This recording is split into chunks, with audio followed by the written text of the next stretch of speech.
મિત્રો, હિન્દુ ધર્મમાં પ્રમુખ દેવતાઓમાં ભગવાન શિવ મુખ્ય છે. ભગવાન શિવ કે જેને મહેશ, મહાદેવ, શંકર કે ભોળાનાથ આમ ઘણા નામથી ઓળખવામાં આવે છે.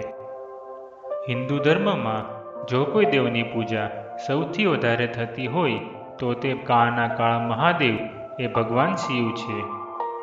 મુખ્યત્વે ભગવાન શિવની પૂજા શિવલિંગના રૂપમાં થાય છે. ભગવાન શિવની કૃપા મેળવવા માટે સોમવાર, પૂર્ણિમા, શિવરાત્રિ અને આખો શ્રાવણ માસ ખાસ માનવામાં આવે છે. ભગવાન શિવનો મંત્ર છે ઓમ દારિદ્ર દુઃખદહનાય નમઃ અથવા તો ઓમ સોમેશ્વરાય નમઃ. આ મંત્રના ઉચ્ચારણ દ્વારા ભગવાન શિવને દૂધ, જળ કે વિવિધ પૂજાની સામગ્રી અર્પિત કરવાથી સર્વ કષ્ટનો નાશ થાય છે.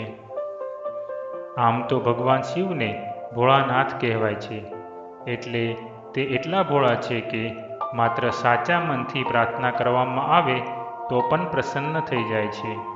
પરંતુ વિવિધ શાસ્ત્ર પ્રમાણે ભગવાન શિવને અલગ અલગ વસ્તુ અર્પણ કરવાથી શું લાભ થાય છે તે આજના વિડીયોમાં જોઈશું.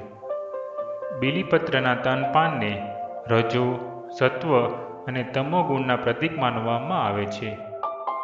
આયુર્વેદ પ્રમાણે જો બીલીપત્રને સાચી રીતે લેવામાં આવે તો શરીરમાં ખૂબ જ ફાયદા થાય છે.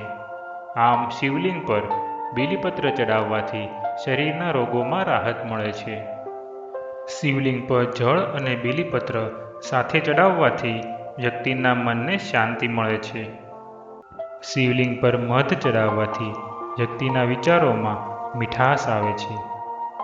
શિવલિંગ પર દૂધ અને દહીંના મિશ્રણને ચડાવવાથી સ્વાસ્થ્ય લાભ થાય છે. ધતુરાને રાહુનો પ્રતિકારક માનવામાં આવે છે.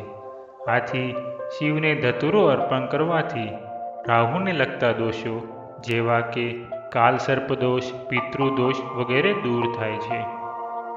શિવલિંગ પર ચંદન ચડાવવાથી વ્યક્તિમાં આકર્ષણની ઉત્પત્તિ થાય છે અને માન અને સન્માનમાં વૃદ્ધિ થાય છે. શિવલિંગ પર દૂધ ચડાવવાથી કે દૂધનું દાન કરવાથી ચંદ્ર સંબંધી તકલીફ દૂર થાય છે અને સૌભાગ્યની પ્રાપ્તિ થાય છે.